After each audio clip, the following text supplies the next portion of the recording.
Look at this fine couple. How on a day? I told you not to wear this dress. You think you can just disobey me like that? The night I heard screaming from the most perfect house on our street, I dropped my pot of egusi soup, grabbed the wall for balance and whispered, "God, what is happening in that house?" Let me take you back. My name is Daniela. I live in a modest 2-bedroom flat in Lekki Phase 2, Lagos. Not the rich part, the part where the roads are still bad, but the neighbors have big cars and bigger egos. I am a primary school teacher. My husband, Kenny, is a mechanic who is trying. We are not poor, but we are not comfortable either. We are the kind of family that prays hard at the beginning of every month and counts days at the end of it. Now, right next door to us lived the Bensons, Fred Benson and his wife Doris. If you had seen them, you would have understood why I envied them. Fred drove a black Lexus LX 570. Doris drove a white Prado. Every Sunday morning, they walked out of their house like they were being photographed. Him in his agbada, her in her Ankara that was always perfectly tailored, always matching, always expensive. Their 2 children were neat and quiet. Their compound was painted fresh every year. Their generator never went off. But it was the way Fred treated Doris in public that killed me slowly inside. He opened car doors for her. He held her hand during church procession. He bought her flowers, actual flowers, and posted them on Instagram with captions like 20 years and she still makes my heart race. My queen, my home. That post got over 4,000 likes. Our pastor shared it. Women in our WhatsApp group cried over it. I cried over it too, but not from joy. I cried because my own husband, Kenny, had never once posted anything about me. Not once. He didn't even have Instagram. He came home smelling of engine oil, ate his food, watched football, and slept. He was a good man, I knew that. But good and romantic are 2 different languages, and Kenny only spoke one of them. So every time I saw Doris, something bitter rose in my chest. I smiled at her. I brought her akara on Saturday mornings. I borrowed her Tupperware and returned it clean. But inside, I was eating myself alive with envy. I wanted what she had. The love, the security, the public adoration. I used to kneel by my bed at night and ask God, why did you give her that kind of husband and give me Kenny? I am not proud of that prayer, but it is the truth. And then, slowly, quietly, the way rot begins under a beautiful surface, things started to shift. It started with a sound, a door slamming, then silence. Then 3 nights later, I heard crying through the thin wall that separated our compound from theirs. Low, muffled crying, the kind a woman does when she has practiced hiding pain so long she cries quietly even when she thinks no one can hear. I told myself it was nothing. I was wrong. The first real sign came on a Tuesday. I remember it clearly because it was the day NEPA took light at 6 a.m. and didn't bring it back until midnight. I was outside in the compound, fanning myself and watching my pepper dry in the sun when Doris's gate opened and she stepped out. She was not her usual self. No makeup, hair not done. She was wearing a loose boo-boo that swallowed her frame, and she had on flat rubber slippers, not the designer ones she always wore. Her eyes were behind big sunglasses, but even the sunglasses couldn't hide the stiffness in her jaw, the way she held her shoulders like she was protecting her own chest. "Doris," I called out. "Good morning, dear." She turned and smiled, but the smile didn't reach past her cheeks. "Daniela, good morning." Her voice was thin, tired. "Are you okay?" I asked. "I'm fine," she said. "Just going to the pharmacy." That was it. She walked to her car, reversed slowly, and left. I stood there looking at the gate long after it closed. Something inside me, that quiet female instinct that never lies, whispered, "She is not fine." But I pushed it away. I told myself I was projecting. I told myself maybe she just had a headache. Maybe she was tired. Rich women get tired too, right? Then came the second sign, 2 weeks later. I was in my kitchen at about 10 p.m. warming leftover jollof rice for Kenny when I heard voices from the Benson side. A man's voice, low, controlled but sharp. The way a man speaks when he's angry but doesn't want the neighbors to hear. I turned off my gas and stood still. I couldn't hear the words clearly, only the tone, and the tone was dangerous. It had that cold quality, not hot rage, but something worse, something deliberate. Then I heard Doris's voice. She wasn't shouting, she was pleading. I pressed my ear gently against the kitchen wall. I am not proud of this either, but something in her voice made my stomach tight. I already said I'm sorry, please. The children are sleeping. His response was inaudible, but hers came back broken. I won't do it again. I promise. Fred, please. Then silence. The kind of silence that is louder than noise. I stepped back from the wall. My hands were trembling. Kenny walked into the kitchen, saw my face and said, "Babe, what happened? You look like you saw a ghost." I looked at him, my engine oil husband, my football-watching, non-Instagram husband, and for the first time in a long time, I felt something I hadn't expected to feel. Relief. I was relieved he was boring. I was relieved he was safe. But I still didn't know the full story, not yet. The full story came 3 weeks later, and it did not come quietly. Now this is the part that broke something inside me. Fred Benson was not just a husband and a businessman. He was a deacon at Revival Fire Ministry, the big church on Admiralty Way that had 3 branches and a pastor who wore designer shoes. Fred was on the welcome committee. He gave announcements. He prayed for other people's marriages during couples retreats. He once stood at the altar during a marriage seminar and said, and I quote, "A man who truly loves God will never raise his hand against his wife." The whole congregation clapped. Doris sat in the front row and clapped too. I remember watching her clap and thinking how beautiful she looked in her cream lace, how perfect they looked together, how I whispered to Kenny, "See how Fred loves his wife. Can you not learn something?" Kenny just hissed quietly and kept looking at the program booklet. But here's what I didn't know. My friend Sandra, who did hair in the salon 2 streets from our estate, she knew Doris's house help, a young girl named Blessing. And Blessing had been quietly carrying a secret that was too heavy for her young shoulders. Sandra called me on a Thursday evening, her voice low like she was reporting something from enemy territory. "Daniela, I don't know if I should tell you this." "Tell me what?" "That's your neighbor, that Doris woman you always say you envy." My chest tightened. "What about her?" "Blessing told me that Fred has been beating that woman since before their last child was born. Not slapping, beating. She said one time he broke her wrist and they told the hospital she fell down the stairs. She said Doris has a bag hidden under the bed, a bag already packed, but she never leaves because Fred told her if she ever tries to leave, he will use his connections to take the children and destroy her reputation." The phone nearly fell from my hand. "Sandra, are you serious?" "I'm telling you what Blessing told me with her own mouth. And Blessing said the worst part is, Fred's pastor knows.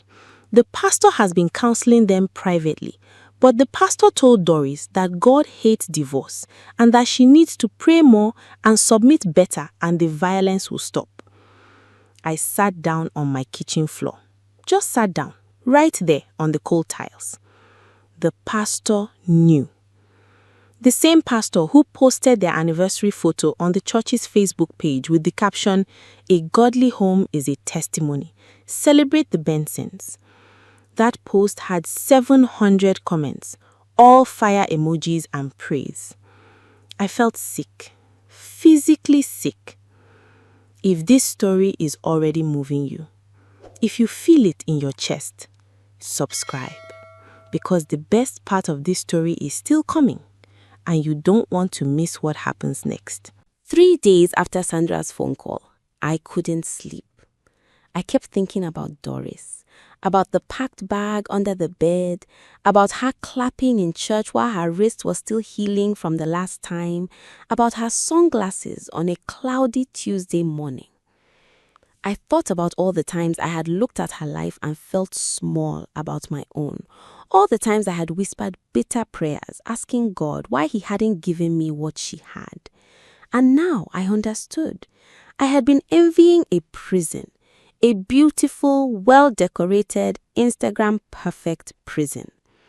It was a Friday night, around 11:30 p.m. Kenny was already asleep. I was in the sitting room pretending to watch a Nollywood movie, but really just staring at the screen. The estate was quiet. Even the dogs had stopped barking. Then I heard it. A crash, then another one, then Doris screaming. Not crying, not pleading, screaming. The kind of scream a woman releases when she has finally run out of quiet. I jumped up. I ran to my window and looked out. The lights were on in the Benson house. I could see shadows moving violently behind the curtain. Then their front door burst open. Doris ran out into the compound in her nightgown, barefoot, her hair wild, her lip bleeding. She was holding one of her children, the younger one, a boy of about 5, pressed against her chest. Fred came out behind her. He was in a singlet and trousers, and his face was something I had never seen on him before. Not the deacon face, not the Instagram husband face, something ugly and twisted that had always been hiding underneath. "Come back inside this house," he hissed. "Don't embarrass me in front of these people." "There is nobody outside," she screamed back. "There is nobody. You have been doing this for 7 years, Fred. 7 years." I was already at my door. I didn't think, I just moved. I grabbed my wrapper, tied it fast, and walked out of my flat and into the compound. A few other neighbors were already coming out. Mama Tunde from the ground floor, Mr. Folabi from the back flat, even old Yarisi, who never came out at night. Fred saw us and his whole face changed. The ugliness tried to hide again. He put on a smile, that smooth, practiced smile, and said, "Good evening, everyone. Sorry for the noise. It's just a small misunderstanding. We are fine." But Doris turned to us, blood on her lip, child on her hip, and said, slowly, clearly, like a woman who had rehearsed this moment for 7 years, "We are not fine, and I am not going back inside that house tonight." The compound went completely silent. Even Fred went still. And in that silence, I walked forward, stood beside Doris, and said, "You don't have to." That night changed everything. Doris and her 2 children slept in my flat. I gave her my bedroom, and Kenny and I took the sitting room without a second thought. Kenny, my quiet, engine oil, no Instagram husband, got up at midnight and made tea for Doris without anyone asking him to. He didn't say much. He just set the cup beside her, patted her shoulder once, and went back to the couch. I watched him do that, and something in my chest cracked open in the most beautiful way. The next morning, Doris told me everything. 7 years of it. She started soft, her voice barely above a whisper, but the more she talked, the steadier she became, like someone draining poison from a wound that had been sealed for too long. Fred had started during her first pregnancy, just a slap, then an apology and flowers, then another slap, then a punch, then a broken plate, then a broken wrist. The pattern had a rhythm to it: violence, remorse, gifts, peace, then violence again. He always bought her something expensive afterward. That was how she had gotten the Prado. "My mother knew," Doris said, staring into her tea. "I told her 3 years ago. She told me to manage. She said every marriage has its own cross. She said I should pray and stop provoking him. Her voice didn't break when she said it. It had moved past breaking. It was just flat, like a road after a flood has passed. "And the pastor?" I asked carefully. She looked at me with tired eyes. "Pastor Charles told me that if I leave, I will lose my anointing. He said Fred is under spiritual attack and I am his covering. He said my submission is what will heal him." She paused. "He said this 6 months after Fred put me in the hospital." I had to hold my own hands together under the table to stop myself from saying something I would regret about Pastor Charles. But here is where God showed up, because God always shows up, even when people fail. Sandra, my salon friend, had quietly done something the night before. When I texted her that Doris was at my flat, she had forwarded Blessing's testimony to a woman in our estate WhatsApp group, a woman named Mrs. Coker, who most people didn't know was a lawyer specializing in domestic violence cases. By 9 a.m. that Saturday, Mrs. Coker was sitting in my living room with a notepad, 2 printed forms, and the quiet authority of a woman who had done this many times before. By noon, Doris had a statement documented. By 3 p.m., Fred had been visited by 2 police officers who lived on the next street and were friends with Mr. Afolabi.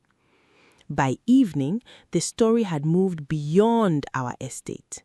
Fred's carefully constructed world, the deacon title, the anniversary post, the marriage seminar speeches began to crack publicly, loudly and permanently. His pastor called him, then called Doris to ask her to consider the church's image. Doris handed the phone to Mrs. Coker, who introduced herself and explained what the words accessory to concealment meant in a court of law. Pastor Charles did not call back. 6 months have passed since that Friday night. Doris is no longer my neighbor.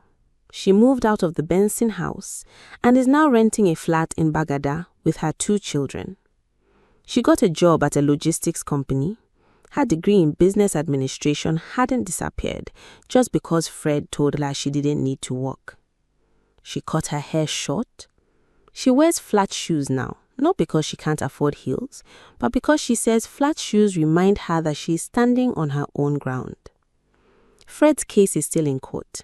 His lawyer is trying to settle quietly. Doris's lawyer, Mrs. Coker, is not interested in quiet. The church removed Fred from deacon, but they also quietly transferred Pastor Charles to the Abuja branch instead of addressing what he had done. Some battles take longer, but those battles are also being fought. And me? I sat Kenny down one Saturday evening after the children on our street had gone inside, and the compound was quiet. And I told him everything. About the envy, about the prayers I had prayed comparing him to Fred, about all the times I had looked at Doris's life and felt like mine wasn't enough. Kenny listened without interrupting. When he finished, he was quiet for a moment. Then he said, "Daniela, I know I'm not perfect. I know I don't post on Instagram or buy you flowers. But I want you to know, I have never, not one day, looked at you like you are something I owned. You are my wife, not my property." I didn't cry. I was done crying over things that didn't deserve my tears. Instead, I leaned my head on his shoulder, his strong, engine oil-scented shoulder, and I thought about all the women still inside their beautiful prisons, smiling for Instagram, clapping in church, hiding their packed bags under beds, waiting for someone to notice, waiting for someone to stand beside them and say, "You don't have to go back inside." If you are that woman, or if you know that woman, this story was not an accident in your timeline today. Sometimes God uses the most ordinary neighbor in a modest flat with a boring husband and a pot of egusi soup to be the person who changes everything. The house next door was never perfect. It was just well painted. And now, Doris is finally building something real, with her own hands, on her own ground, in her own name. That is what a perfect life actually looks like. If this story moved you, if it reminded you of someone, share it. And if you haven't subscribed yet, do it now. Every week, we tell the stories like this. See you in the next one.